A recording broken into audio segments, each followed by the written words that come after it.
For the first time in state history, constitutional amendments will appear on the primary ballot. Looking ahead to the August 13th election, that's on Tuesday, our State Capitol Bureau Chief Vanessa Kelson helps break down the ballot. When you get your ballot, don't forget to flip it over because those two statewide questions may be on the back and they could change how Wisconsin responds to emergencies. But the yes vote is no doubt the right vote. Here's a pitch. Vote no. In a partisan divide, Republicans say yes, Democrats say no. But what do these questions on the ballot even mean? Because there's a lot packed in to a very few words. If passed, the First Amendment means the legislature would be the sole authority on how to spend state money.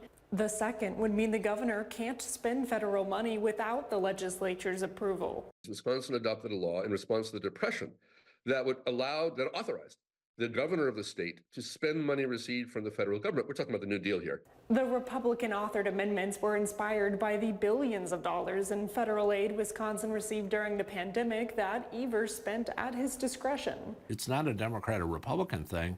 It's do you really want to have only one person with all of the power literally in the whole state to determine how taxpayers' money is spent?